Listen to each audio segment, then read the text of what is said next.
Welcome back to How I Franchise This. Today's episode is a first for us. We've got both sides of a franchise resale deal sitting down together. Sid Kinghar and Brian Gross connected less than a year ago, and that meeting led to Sid buying Brian's business, The Art of Drawers. We're going to unpack the entire process for you, what it's really like to buy and sell a franchise, how to value the business, the challenges you don't hear about, and what really makes a resale different from starting a franchise from scratch. All right. Well, I am really excited to have Sid and Brian on How I Franchise This today. This is a very first for us. We've got two individuals that actually met each other in the last year or so. That they ended up going through a transaction together. Sid bought Brian's franchise business, The Art of Drawers, and really excited to have both of you on to break down the transaction, your guys' point of view on franchising in general. And just to really have a conversation about the resale process, business ownership, and franchising in general. So welcome to the show and appreciate having you both on. If you don't mind, real quick, why don't you share backgrounds on yourselves, and we can start with you, Brian. Yeah, my background was actually in the corporate world. I spent about 13 years in the wealth management space. And I think similar to a lot of buyers, spent a period of time looking to do something else, not knowing exactly what. Really got intrigued in the franchise space. Worked with a couple of different consultants. You know, kind of went back and forth on making that move out of corporate into the franchising world. And about 2 years ago, I made that move when I bought Art of Drawers in the Tampa, Florida market. Awesome. And then Sid, what about yourself? Yeah, sure. So similar to Brian, I worked in corporate for over 15 years, and I was just wanting to do something different. So wanted to do something more entrepreneurial. I worked in corporate finance, and I decided to quit my job last year in July, so last summer, and then decided to look to buy a business. So decided to search, and went down that path, and then I came across Art of Drawers through that search process. I think it would be interesting for folks to hear, like, what were you doing in corporate? Like, what was it that, was that typical 9 to 5 grind? I'd be curious the backgrounds you both had there. Yeah, I can go, I guess. So I worked in various different roles, but my last role was a healthcare company. I was working in corporate finance, did some rotational programs there, did procurement there. So yeah, it was typically 9 to 5. It just didn't have an impact that I wanted to be. And also it was very like mundane for me at least. I was kind of bored, and I just want to do something that's where I had more ownership, more control, financial freedom, and also growth. So that's what I was looking for. And so I was always in sales, business development type of roles. And from start to finish, I really enjoyed the company I worked with. A top company in the financial services space, really good experience. I was just always, I'd use the same word that Sid just used, a little bit bored. Where it's kind of like, hey, things are going well, but is this really it? And I was always just excited about the idea of building something, really taking more ownership than just the job I was doing. Yeah, I think a lot of people listening, I couldn't agree more too. It's like you could be the most successful person in a corporate job, but if you still have that entrepreneurial itch of, being more fulfilled or having something that's your own, you're never, I think, truly gonna be satisfied until you do it. So it sounds like, that was the itch that you guys both, wanted to scratch and what led you to the path of Art of Drawers. What was it, I guess, Brian, for you specifically about Art of Drawers that drew you in versus the other, 4,000 franchise concepts that are out there? What was it about Art of Drawers? And I guess for the audience listening, what is Art of Drawers? What do they do?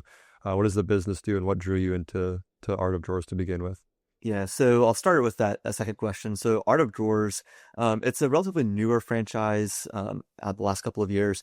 It's a little more specialized. So they focused on custom pull-out drawers for existing cabinets. So a lot of work in kitchens and bathrooms, custom pantries, and then also kitchen refacing as well, or cabinet refacing, I should say. So a little bit more specialized in the kitchen bathroom renovation space.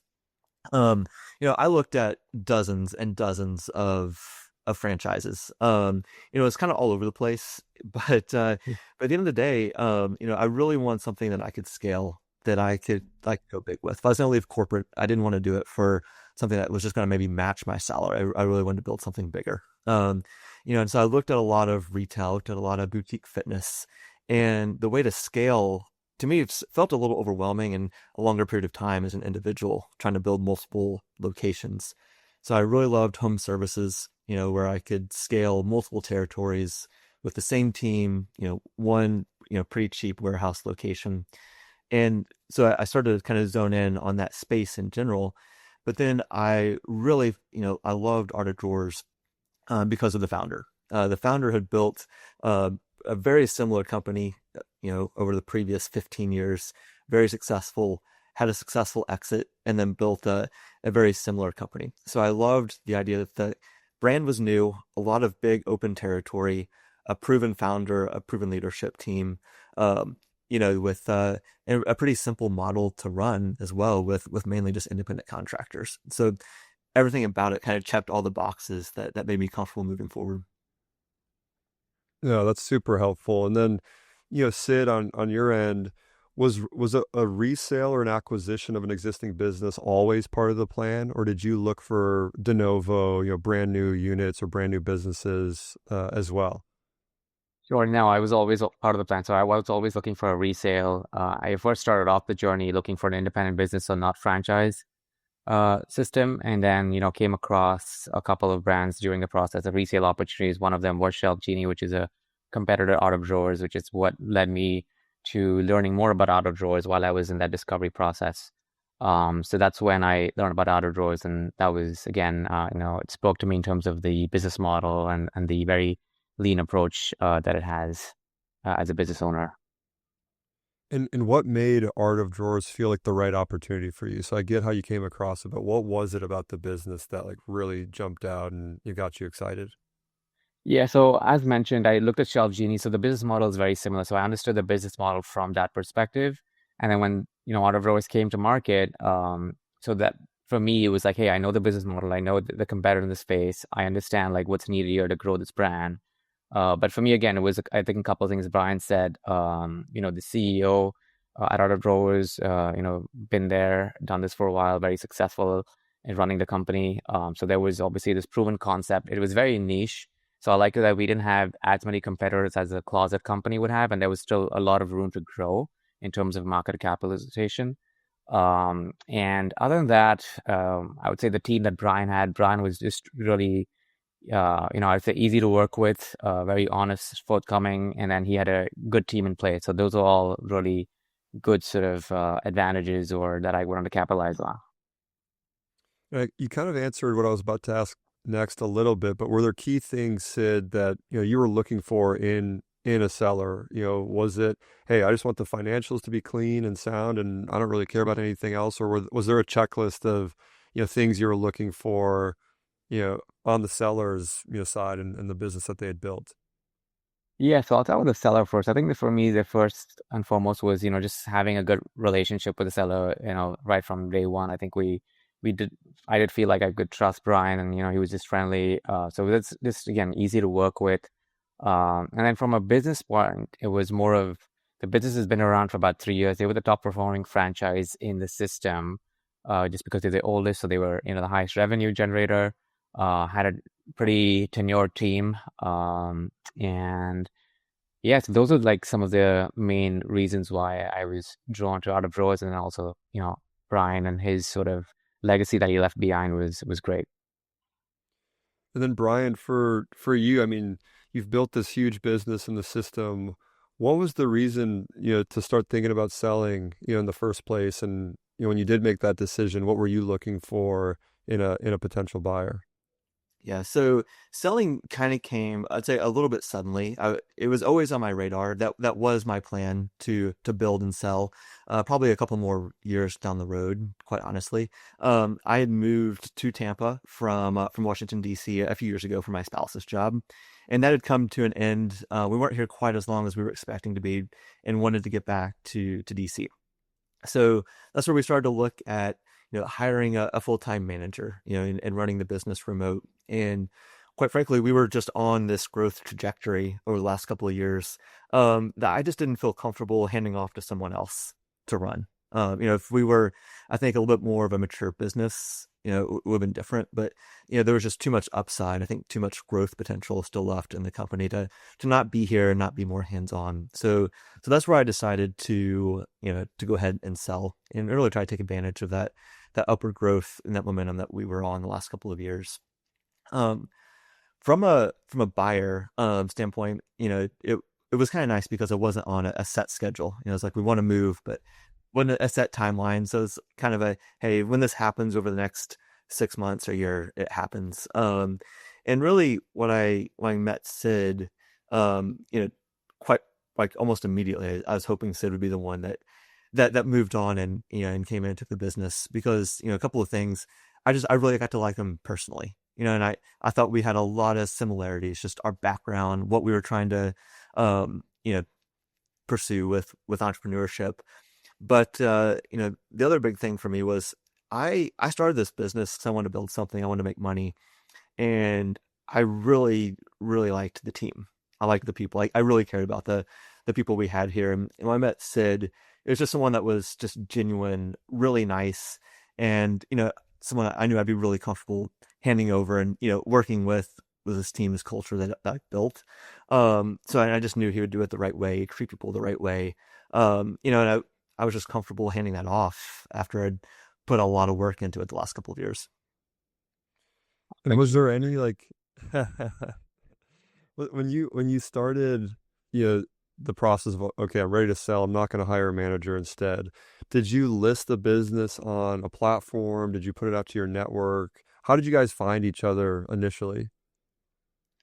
Yeah, so I put it out there. I used on Biz by Sell. I used a couple of different franchise resale websites, and then reached out to pretty much start all my network, and then got connected because kind of a mutual acquaintance knew that Sid had looked at Shelf Genie here in the market that had sold not long ago at all. So that's how we got connected. Kind of right off the bat when I listed the business for sale.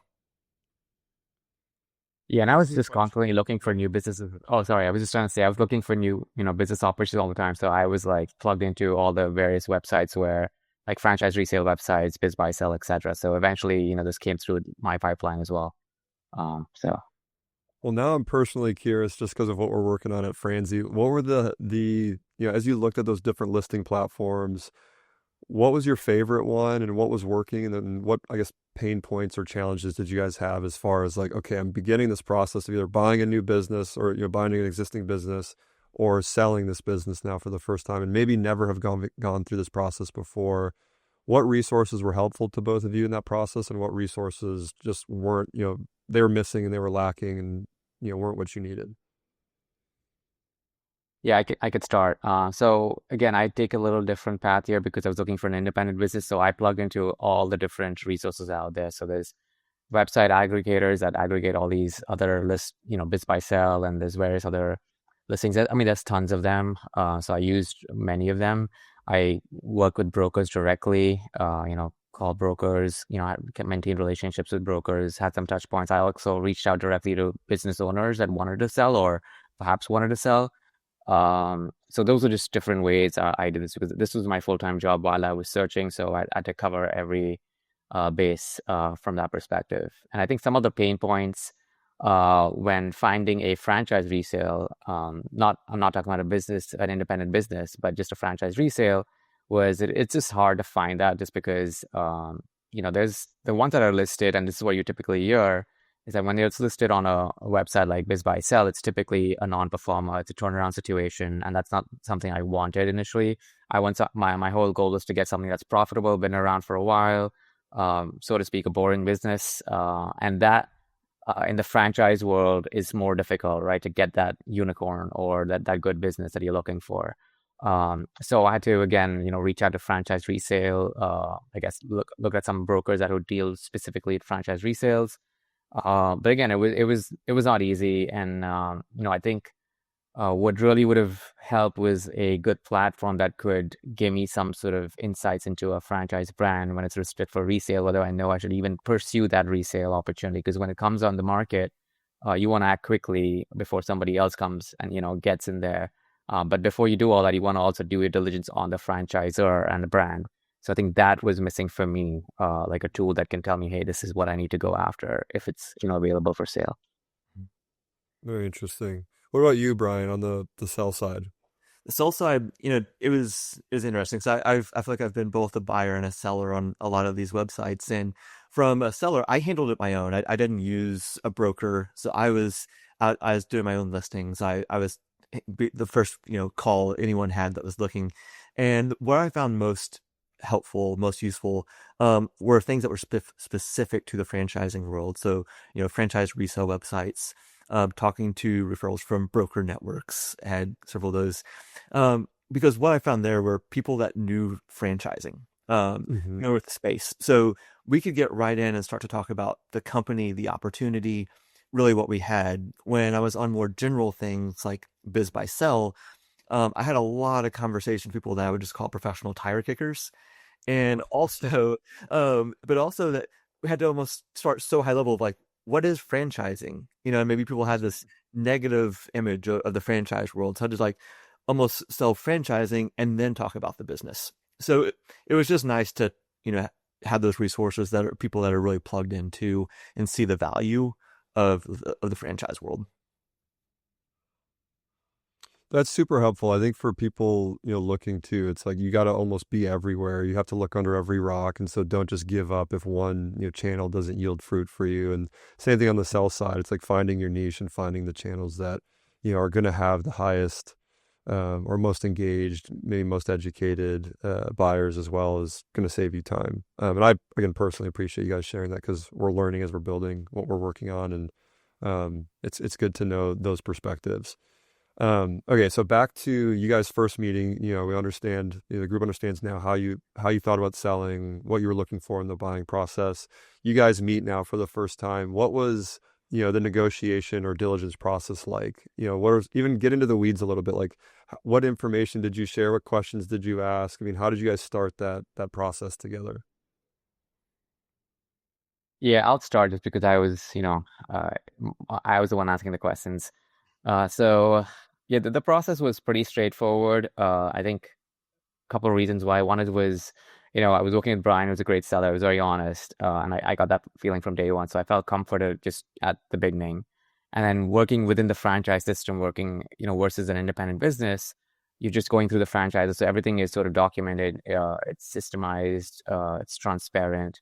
So from that perspective, I was comfortable with the financials at least. Obviously, I did ask some questions, did my own diligence, did a QAV, a light QAV. So there's a couple of things that I was aware of that I needed to do, and had a lawyer as well to look at the LOI, the contracts, etc. But in terms of like the questions and if you get into the weeds of it, I was mostly concerned about the team, just because the model here it's very reliant on your team. So we have a team of designers and installers. So I want to make sure we had a good team, and Brian did have a pretty good team that was I could obviously build up on, and take it to the next level. That's what I was looking for. I was looking to build upon and take it to the next level. So Brian did have that. In terms of the financials in itself, it was profitable, so that's a good thing to start with. They were a top performer in terms of revenue, and I think thinking what else I asked about, and maybe Brian can chime in here because I think those are my main concerns were just the financials to make sure, it reconciled. And for me, I think coming into this space was learning about the industry as well because it's a completely new industry to me. Home services, just running a business. And then we spend a lot of money on marketing. So just understanding how marketing ROI works. So all those things were all new to me. So I had to quickly, learn about it and ask questions. So I think I was able to, get across that hurdle just by asking the right questions. And you, before Brian, before you jump in, Sid, you're mentioning doing like a light Q of E. So for those listening, that's quality of earnings. It's basically typically an independently verified, you know, auditor or someone verifying financials. Did you use a firm or did you use like software or how did you go about doing the Q of E? Yeah, sure. So I initially just had my own financial models, and I just plug in a boot camp. So I kind of joined like a boot camp in Tampa. It's a SM boot camp. They teach you how to buy businesses. So that's where I learned about, the various nuances of, what it takes to buy a business, what you need to do, the financial model, all that stuff, right? So I did that. I was pretty comfortable, but I said, okay, I just need a second set of eyes. So I was able to work with someone on an hourly basis, like just 4 or 5 hours, just to do a light QFE, kind of just verifying, the financials, the accounting, because it was, I believe, cash-based accounting. So I just want to make sure the accrual was also sort of in line, and reconcile with tax returns. So that was kind of my goal there, which it did check out. Yeah. Very, very helpful, Megan. I think people, whether it's the first time they're doing it or the 10th time doing it, it's good to help see how people think through diligence and what the checklist looks like. Brian, was there anything for you, as far as the negotiation process went that, was critical to you or that you were looking for? Was it a certain return, multiple on revenue or multiple on EBITDA, or did you have some sort of target there? And how did you think about, your side of the transaction and diligence? Yeah, on my side, I feel like there was some thought that went up initially and just to the list price. And it was trying to find kind of that sweet spot of it being a newer company, right? Being a couple of years before I really initially planned on selling, where I thought I could have got top dollar.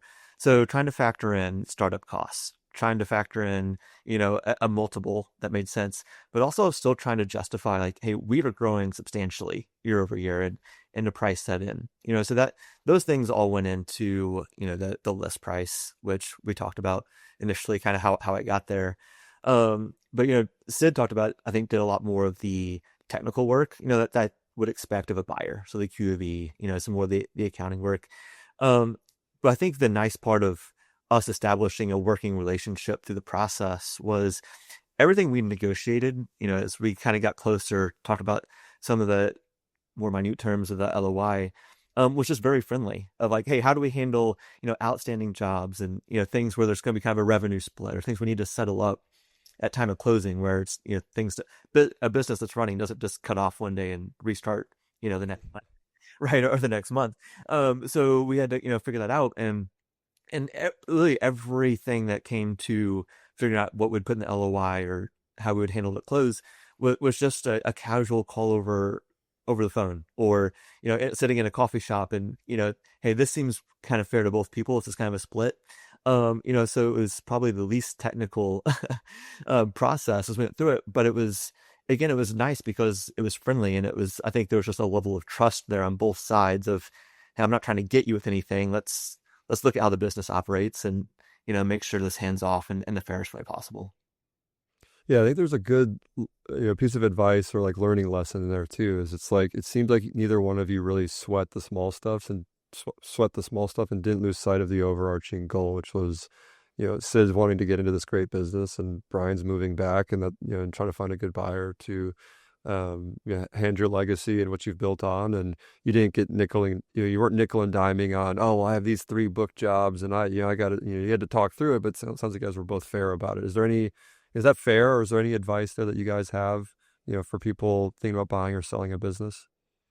I think that's spot on and it's very fair. And I feel like I see that now I'm in, this world of people get caught up in like the smallest details. And, and I think, Sid and I talked about this too. It's like, if you're going to buy this business, you're not buying this business for what it is today or the first quarter he owns it, right? You're buying for where you're going to take it in the next 2, 3, 5+ years, and what that exit value is and what that multiple is down the road. So, so if you're going to lose a deal over $1,000 or, things like, it's just so short-sighted. And, quite frankly, even if you're that short-sighted, you're probably not the right person to run and grow a business, so I just, I can't, call it enough. And I think you hit such an important piece of you want, you want to be competitive. You want to put yourself in the best position and get something at the best value, but you also don't want to lose, a really good deal for, pennies on the dollar. Yep. What's that saying? It's like, don't walk over dollars to pick up pennies or whatever. It's like, Do you think that's don't. exactly it? One other thing I wanted to ask too is, and again, you don't have to share the exact price. I know this is private to you guys.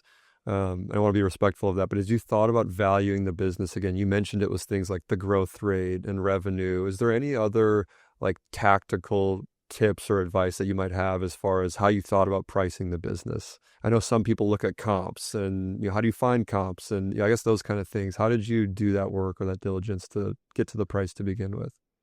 So I looked at comps. One, yeah, that was a big one. But the second thing, I got a independent valuation. I talked to other brokers who knew the franchise space well, and just to get, again, not even to use their services or have them list, but just to kind of get a ballpark of, as I ran the numbers. And my whole thing was to, knew being a newer company, it'd have to justify a price point. So that was, tried to kind of think like a buyer when I was selling it of, hey, if someone's gonna look at this, like the question is, how did you get to this valuation? How did you get to this price point to be able to, look at numbers and actually, make a case for it? So it wasn't overly technical. I think it was a series of valuations, conversations, and, being able to actually justify it to, to a reasonable buyer.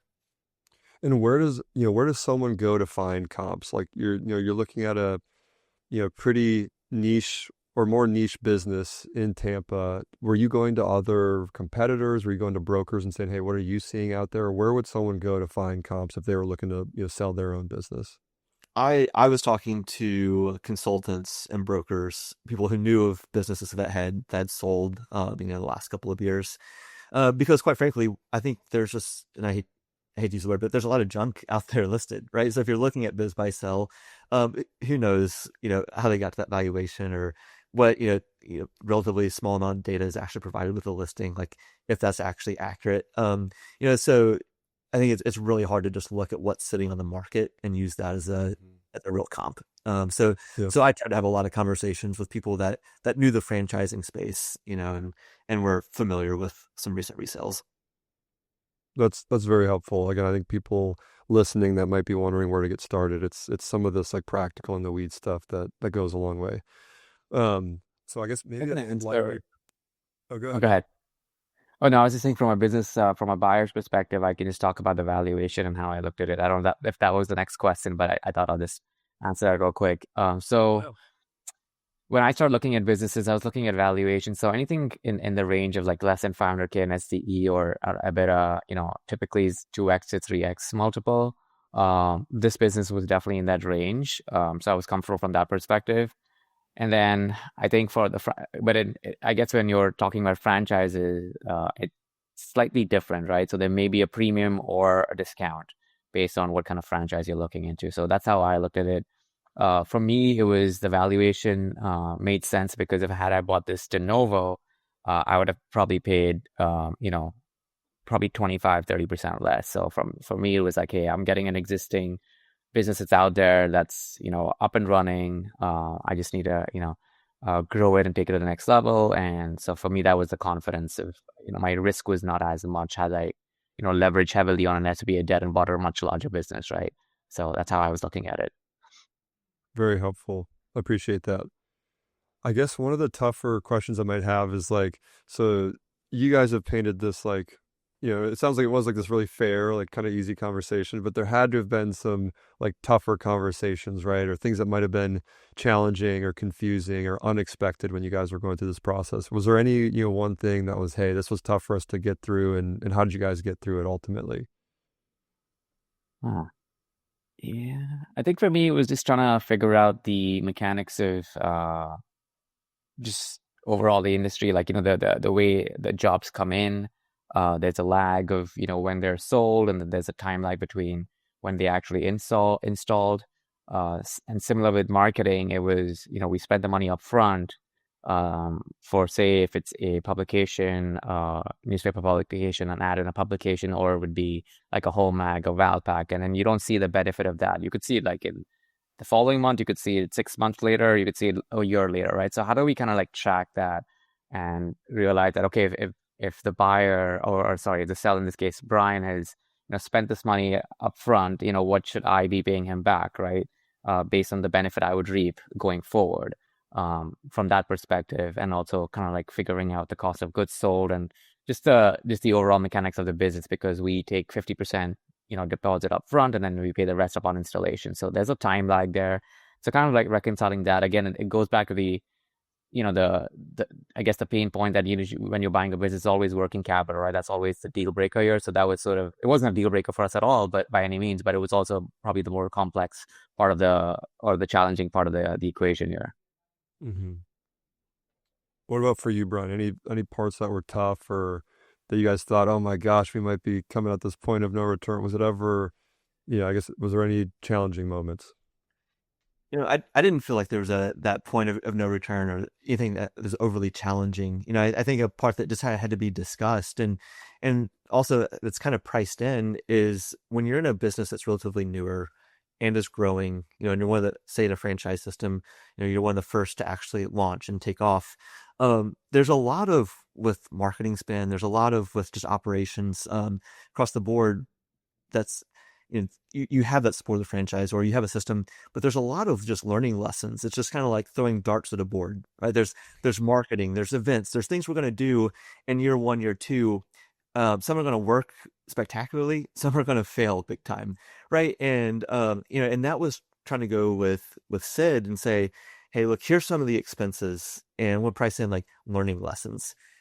Here are things for thousands of dollars that were just a total miss. Right? Here's things that looks like they're starting to work. And so when you have a business that's newer, that's not that, hey, it's been out there for 10, 15 years and it's sitting on just, on auto. I think there's that, as a buyer or as a seller, you kind of have to be a little bit more transparent, and hope that when you're working with a buyer that they want to engage in that conversation, right? And they're kind of paying for some of those lessons that you've learned, and they take off in a better spot so they don't repeat that. But that doesn't always show up perfectly on an analysis or a QB or an earnings. It's that, hey, here's on those reports you're seeing or on those analysis, here's an overspend. Here's things that you can avoid moving forward. So those were again just conversations that we had, that were because we were talking directly to each other. It was friendly. It wasn't our attorneys going back and forth with documents. So I think we were able to come with to a pretty logical reasoning on a lot of the stuff that was accelerating the growth of the company. Yeah, that's incredible. I think another kind of like in the weeds part of the transaction that people might be curious to learn more about is, all right, you guys agree to terms now. You know you want to sell. Sid knows he wants to buy the business. What is that like? What do those mechanics look like now? Is it like buying a house where the cash goes into escrow? Was there an earnout? I mean, was it just, hey, here's my wire instructions, and then you guys would you go celebrate together, or was it, how did that? Or you walk me through like the moments leading up to the transaction and then like the week or so after. Yeah, we did a little bit of everything I think you just mentioned there, Alex. So, yeah, pretty much everything there. So, yeah, it was a 50% seller note transaction. So the 50% that was due in cash was due upon closing, which was a wire transfer. That happened like literally the day of closing. I think it was the day after or the day of, I can't remember. And then the 50% seller note. So those were the pretty straightforward transactions from our perspective. The seller note was, five, I guess it was like 4% over a period of 5 years. If you want to know more detail, think that's okay if I share, right, Brian? Of course. And then from there on, it was yeah, just making sure the money went through to Brian's bank, and then we had a transition period, which Brian is still very involved in the business. We catch up almost every other day. I still get his advice and feedback on various things, so the transition has been great.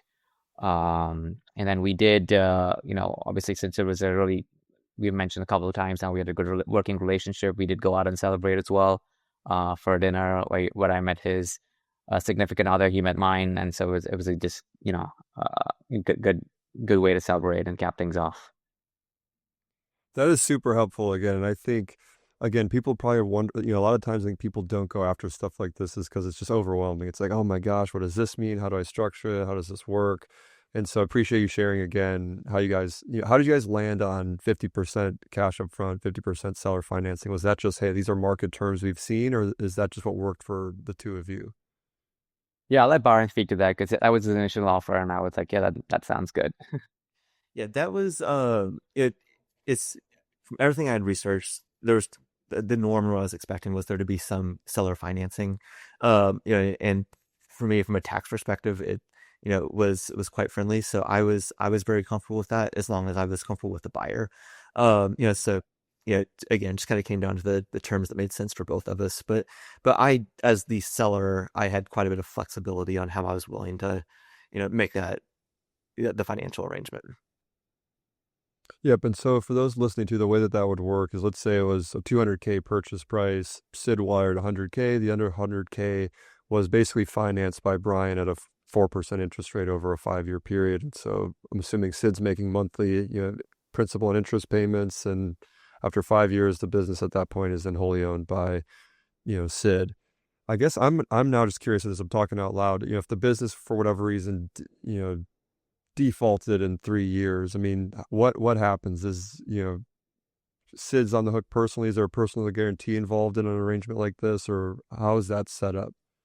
Yeah, and there's a couple of ways to go about that, right? And that's where it's always, hey, consult with your attorney. That fun little cat. Uh, but there's usually two where it's backed by the business, where something defaults, you're getting the business back, or it's a personal guarantee. And in this case, that's so the X is out if you're not comfortable with me sharing, but we went with the personal guarantee. And Cool. that's the only way I was really willing to offer financing was, and just again based off research, speaking with attorneys, felt like really what is more of the norm is that personal guarantee. Yeah, I mean, it makes sense if the SBA, has this as their standard, or most, but banking institutions do this, who are, their job is to manage risk. It makes sense as a format and the structure to follow. Again, incredibly grateful for you guys sharing. I think I I've had some of the best learning moments from mentors and folks and other entrepreneurs that I've talked to that are just like, look, this stuff is just hard. At the end of the day, it's execution and, like, are you willing to do the work? But so knowing some of the knowledge of, like, what to do and how to do it along the way is very helpful, and it's not damaging to the business or anything. So I appreciate you guys sharing that, and for those listening, now having an understanding of, okay, here's some tactics, here's some advice, here's how I could structure things, and just getting more comfortability around, taking this leap and, again, buying a business or looking at running one. Yeah, I So think that's just want to add that this is pretty an obvious thing to say here, but I think ChatGPT has been super helpful in trying to understand this generally how things should be structured, what the norms are. Just basically, if you want to do like an LOI template, I mean, folks that don't use it enough, I highly recommend that use it and get the paid version, which is it's just great for something like this where you can do so much research and so quick. It is getting scary good too, as far as, like, being able to pull in comps and taking what would seem, seemingly be very complicated things to figure out, and breaks it down in a very digestible, easy to understand, but highly accurate and highly, relevant way. That's great advice. So we've talked through the, financial kind of component and the weeks leading up to, and now that the business transaction is closed, what kind of ongoing, training systems, support is there? I know, Sid, you said Brian's still involved. You guys talk every day, but is there any, I guess, anything that you can share there as far as, like, do you guys have a weekly touch point and you're setting goals together even, or is it more just, hey, I'm here as needed? And what does, I guess, that transition look like from an operational perspective? Yeah, so I can talk about that. So in terms of like the formal training that was given by the franchisor, we had formal training, I think like a second week of when I bought the facility. It was mid-June. And so that was helpful. But prior to that, obviously Brian was really involved. Like I said, he provided training. We had some structured training, and then we also had like just check-ins here and there, like as and when things came in. So I think the best way to learn is to actually just start doing things yourself. And then as you have questions, I would go to Brian, and he would just walk me through like a screen share, or we'd meet sometimes as well in person. So, but I would say it was just like learning by doing kind of way, and I think that's been really helpful. Awesome. And Sid, has there been a, like, holy shit, this is real now moment for you? Did it already hit? Did it hit right away? Are you still in the middle of it? For me, it was. I think, yes, it was because I think once you become the business owner, you realize that every little thing you got to take care of. And I think when it's a smaller business like this, it could be as simple as, just making payroll or ordering screws, right? Like the day-to-day stuff. And then there's also like high level thing. How do I make sure I can get, you know, more marketing ROI, more strategy, like, what is my goal of hiring? And then, how do I sort of um, just figure things out as we go, right? So I think that's where, as a business owner, it's hard to sometimes switch off. I think when you become like the first, obviously the first, I'm only been the business owner for like a couple of months now, not even. So there's a lot of learning, and then it was a business that's running and different from other new franchises getting to the system. So they had different kind of questions. My questions are different. So I'm tackling a little bit of both. But again, I think just having Brian as a co-pilot right now is really helpful. And I feel the one thing which both Brian and I talked about is that when you get into business ownership, yeah, it's all, it's great. You finally found the right business, but it can be lonely because you just, you're kind of like by yourself sometimes. And so being in the franchise system, I think talking to other franchise partners helps. But at the end of the day, like when you're making decisions, it comes down to you, right? Like if anything goes wrong, like you're the one answerable. If things go right, you don't hear too much about it. So I think that's when the aha moment like hits you, like, okay, yeah, this is me now. I got to take care of it. However small, however big it is. I remember someone telling me, and I've found that this is super true, is that when you're the CEO or the owner or the president or the leader, it's like the buck stops with you. All the bad stuff, finds its way to you. But when things go really well, it's like it was the team's win. It wasn't, it's which is good culture, but it's funny. It's Right. like when things go wrong, it's Sid's fault. But when things go right, it's like, oh, great team effort. We figured it out together. So it becomes this, at times I think can be, probably somewhat a lonely job, but it still doesn't take away from the fact why we all are addicted to this and chase it in the first place, which is that fulfillment and that purpose. And even as hard as some days may be, and again, the buck stops with you. It's one of the most rewarding, challenging, Right. self growth oriented things you can possibly do. Sure. I'd love to get into a few kind of like learnings and reflections before we wrap up. As you guys now think about the conversation we just had in the last year or so of this process. Is there anything that you wish more people knew in general about franchise resales specifically? I can shed some light on this one because this was again, I just wish that there was more a system in place or a broader network for franchise resales. I think it's very hit or miss, and I probably alluded to this in the beginning of the conversation as well, is what I found challenging finding a franchise resale. So I think like a marketplace, maybe like Franzi, or something that can help with like, just figuring out whether this is the right franchise, and if it is, then, what are the questions you need to ask, right? Because I came from a different perspective. I came with the mindset of acquiring a business, so I knew what to ask for when I was trying to buy a resale. But typically, if it's somebody else who's just trying to get in the franchise world and may not have that insight of how to buy a business and what questions to ask, it would be challenging. So I think a marketplace or some sort of a learning boot camp, etc., would help specifically for franchisees or prospective franchisees. We didn't pay him to say that, by the way, for what it's worth. Brian, what about for you? I think for anyone looking to just really focused on buying an existing franchise, and in full fairness, now that I've started a franchise, sold one, I will do another franchise. No doubt I will start one or buy one. I will definitely look at resales in the future because I think it's great to buy a business that's already off the ground. I think you have to be very realistic if you're going out as a first time business owner buying an existing business. And there's a lot of influencers out there. There's a lot of promotion for go buy a cash flowing business today. And I think Sid alluded to it, just a few minutes ago. But to go out and figure out how to be a business owner for the first time, and then to go into a brand new business that you don't have a background in, which is fine, that's overcomable. But to do that, to manage the day to day of an existing business, deal with problems that you're seeing for the very first time that are probably pretty common. And then also, you need to figure out how to grow that business because that's why you bought it. That's a lot. That's a lot to figure out at once. right? And yeah, and that's a different ball game than starting something where you kind of have the luxury of starting slow and getting your feet under you, learning the business, and then taking off. They're different, right? But there's pros and cons to both. I think you just have to be very real when you're buying an existing business. Like, hey, you're gonna walk in and that business is going for better or for worse, and you better you better figure it out pretty quick.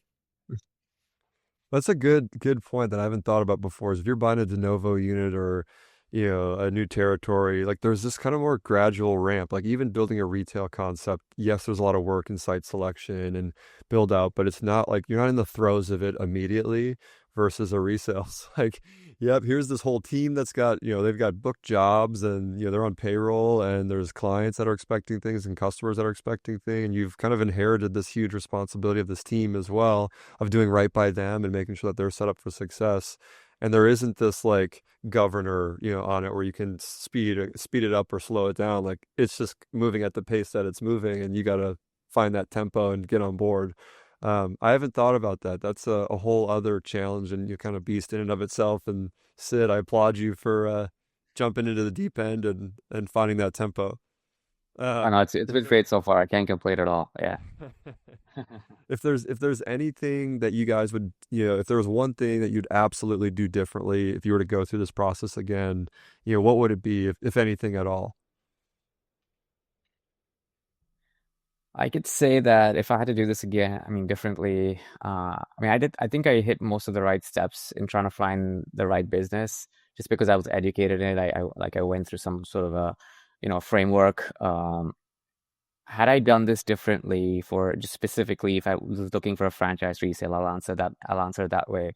I would have probably reached out to business owners directly. Because what I hear is when it comes to the marketplace, it's already, probably passed on by the internal franchise partners of that franchise system. So to get ahead of it, maybe reach out to business owners directly. And I can just give you an example of how I would think about it. So for example, if I had known about Shelf Genie or out of drawers, right? And I just knew that, okay, Shelf Genie's just sold in Tampa, which was a few months ago. And then what was their competitor in this case? It was out of drawers. I probably should have been, if I liked Shelf Genie enough where I was like, yeah, I want something similar, let me go find a competitor and then reach out to those business owners and try to see if they're willing to sell. That just increases my opportunity. So it could be any sort of franchise brand that you like, given that same scenario where you look at their competitors and then try to reach out and see who's willing to sell. Hmm. That's good advice. Brian, what about from you? Yeah, I think so that's spot on from a buyer. There's in the franchise world, there's the full spectrum of people in every system that are doing well, they're happy, maybe they're stretched too thin. So I can't, say enough to anything that you're curious about, be proactive. I think a lot of people like to help other people. So a lot of people are willing to pick up and have a call or maybe connect you with someone that's going to get you a little bit closer to that business you're looking for. From a seller standpoint, I would definitely take a longer time to be prepared to sell a business. Like I said, on this, our personal circumstances changed looking to move. So, kind of got things together pretty quickly and it's hard to sell. If you're really selling a business, that should be a 1 to 2 year probably lead up to where you're, getting everything ready, getting personal stuff out of the business, like really getting it ready to sell. So, ideally, in a future state, that's, that would be a process that was thought out a little bit longer than it was this time. Yeah, that's great advice too. I mean, people probably don't realize or take for granted how much work goes into getting a business off the ground to begin with. But part of that work, it is tied to a lot of maybe, bank accounts with your names on it or, PGs of different equipment or things. And, there's just a lot of things that you have to get organized and clean up when you do it. It's almost like selling a house or putting a will together, in a sense where it's just like there's a lot more intricacies that you probably take for granted in the moment because you're so focused on build, build, build, and like all the other things of business ownership that you're not planning for, that transition plan. I haven't thought about that perspective either, and I think that's really good advice. The last question, I know then we gotta wrap up, but the last question is pretty broad, but for anyone listening, do you have any, one piece of advice you'd give for those exploring resales or just franchising or business ownership in general? If there's one thing you could impart on, the audience, what would it be? Fine, I'll let you go. Take a sec. Uh, First, what I'd say is fear is always going to creep in. Like this, it's scary to make a change to buy something. And if this is really what you want to do, you're spending time listening to podcasts and you're doing your research and you're looking out there, you have to take action. Like there's not going to be a perfect business. I think there's never going to be a perfect time. But you talked about earlier, this process seemed overwhelming. It's not when you take it one step at a time. And you bring in resources and you have professionals that start to help you. You just have to, make that first step. You have to actually do something, right? And then you figure it out as you go. This is my first time buying, starting a business and selling. It's Sid's first time buying a business. You don't know less than everyone else. That's imposter syndrome, right? You just have to get out there and do it. It's not rocket science. Yep. Nike got it right. It's just do it. He's got to take that step in. Sid, what about for you? Yeah, I kind of echo what Brian just said. I think you gotta, take action, but along the way, obviously, educate yourself. There's a lot of resources available. Or pick up the phone, call people, especially if you're running a franchise system, you can call other franchise partners. There's various platforms like Search Funder if you're looking to buy a business, where you can just reach out openly and they're very welcoming and they want to share experiences. So yeah, just make sure you're trying to minimize your risk, and just doing the right things, and follow that process. And once you do it enough, you do it a number of times, it becomes like second nature to you. Like you're just calling somebody and talking to them. So the initial hurdle is there, but once you get comfortable, it's not that bad. As Brian said, like it's learning a new system, a new industry, but if there's a process in place, it can be done for sure. Yep, that's great advice. If you want to get mentorship or feedback, I think if you reach out thoughtfully to people, you'll be surprised by just how willing people are to give you their time, their help, their feedback, their own experience. So speaking of that, if there's a way for people to follow your guys' story or reach out, where can they best follow you? Is it on LinkedIn? Is there a website? Anything that you want to share with the audience on how folks could follow your story or reach out? Yeah, I'm pretty vocal about my experience in business ownership. So LinkedIn is best place. Brian Gross, last name is Gross, is best place to follow me. Yeah, same here. LinkedIn or email, and I can again sit Kinghar on LinkedIn, and I can share my email as well, and you can just tag it after the call. Perfect. Well, guys, I really appreciate you taking the last hour, sharing your guys' experience the last year, business ownership, business buying, business selling. I think the audience got a lot of really good nuggets out of this. And again, I'm just very grateful that you guys are willing to be open and transparent and help the next group think about their entrepreneurial journey. So thanks again.